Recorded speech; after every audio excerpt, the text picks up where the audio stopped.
Again, good to be a day ahead. Have our first Thursday. We'll have another one tomorrow. I thought guys looked good. I think they're excited to go on the road again and play in a great environment. There's a Utah reporter that reported that he saw Robert Woods fail the 4 concussion test. Just what's your response to that allegation? That would be inaccurate, and I'll leave it at that. You mentioned really something you shouldn't joke about, not you. You mentioned in the column with TJ yesterday, sort of about being a head coach sometimes, being an offensive coordinator sometimes.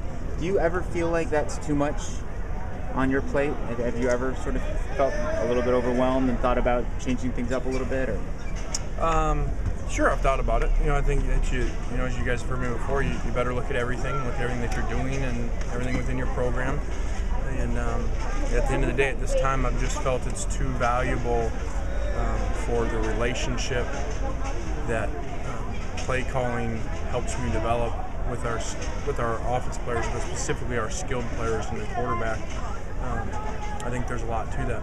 I've thought about it a number of times at different places, and really I go back to having the conversation with Coach Carroll when I took the Raiders job. For the same reasons, that you're going to be a head coach, you have all these things, and he said the worst thing I could do is to give that up, because the players feel that from you and the relationships that you create. So that's kind of always sat in the back of my head when I've thought about it. So you see yourself doing it this way for a while? Yeah, I don't know. I'll always look at it and make sure that we're doing the best thing for the program. But it has created a unique relationship with the quarterback and the skilled guys, and there's nothing saying that relationship isn't part of him still being here. Abe Markowitz told me this week that for the last game he practiced at center and you came in at guard. Are you trying to build offensive linemen that way, where they can just switch around? Is that something you look at in recruiting? Well, anytime a guy can be multiple helps you. Definitely, you learn it at the next level. If you reduce numbers on game day at the next level, and guys having to swing and play multiple things. So for a guy like Abe that does, can play both guards and center, that helps us. And it's helped us this year a bunch. And we felt that when he was out, obviously in the Stanford game, having the second guy out didn't allow us to get a rotation. Is there something he does differently than guys like that might only play guard exclusively, like Marcus Brown? Well, I think it speaks two things. One, they've been here a long time, but that's the second thing. The first thing would be Abe's preparation. I'll walk by sometimes at 10 o'clock at night, and I can see the offensive line room, walking from the staff room, and he'll be in there all by himself, taking notes and studying. And so the preparation on a guy like that allows him to do things like that. And, we love that. We love when our young guys learn from that. 2 nights ago, Nelson Aguilar was out there by himself. It kind of trickles down in this senior group. You've talked about the possibility of moving Josh Shaw from safety to cornerback. In general, how hard is it for someone to make that transition in the middle of a season? Yeah, not easy. He did have some reps of playing it before with us. He's done it this week. We haven't figured out what we'll do on game day yet, but it's good to know that he can do both for us. When he was at Florida, was it pretty much he did one season and won the other? Was that? Yeah, he was the last season we looked at. His season of playing there, he was a deep safety, playing safety. But I know that he has wanted to play corner before. He's talked about it. Robert and that group, always talks about what a good they went against him somewhere. When they were in high school, I think it was maybe an all-star game or something. About how good he played at corner.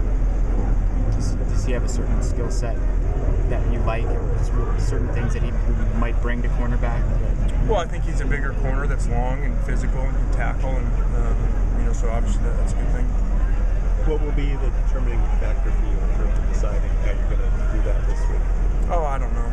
We'll go back after this practice, and and then after tomorrow's, and we'll obviously talk with the defensive staff about how he's doing over there, and we'll go from there. You said that you had sat down with Andre Madari.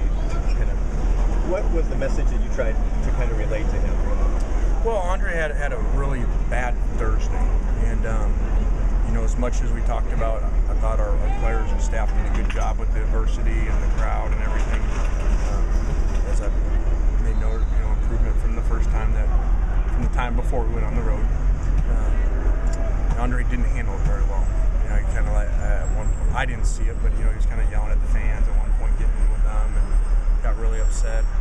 Showed some emotion on the sidelines and stuff. So it's a learning experience for him. The good thing was in the conversation, he knew it. You know, sometimes you bring him in the next morning after you hear what happened, you know, and they want to defend themselves.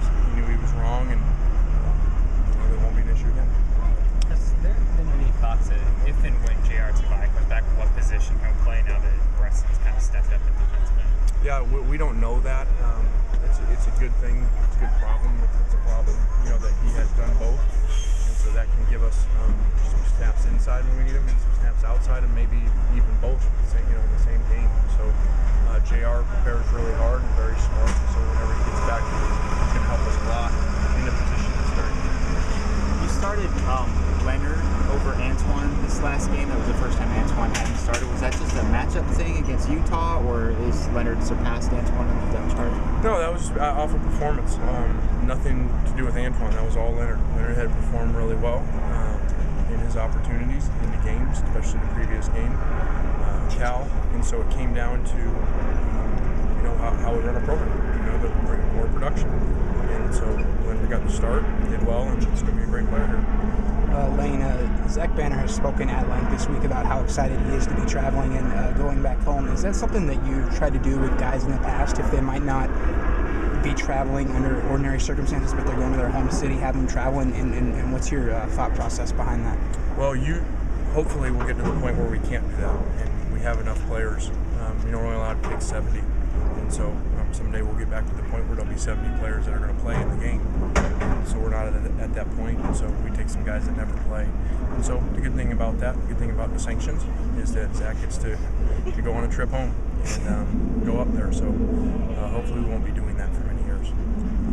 One other thing about the defensive line, you guys had 9 sacks against Cal and we won against Utah. Is that one of those games where they got close, just didn't get the sacks, but still had good pressure? Did you see a fall off in their play at all? Well, I think anytime you do something well, that they're going to come back next week, it's going to be hard to do it again because people are going to plan against it. You know, just like I think we had a game this year we didn't have any sacks in it. So, and we got in the situation in that game. You know, I think we had 3 really late in the game. You know, because we're ahead and they're throwing. So they did it. They threw the ball quick, got it out of their hands, threw some screens in there, no one. So, you know, that kind of is what happens. Same things a lot of when a guy has a big game on offense. You know, he has all these catches, and the next week you see him without as many. It's not his play a lot of times. It's what they're doing different. Got a minute on the clock. Okay. Last question.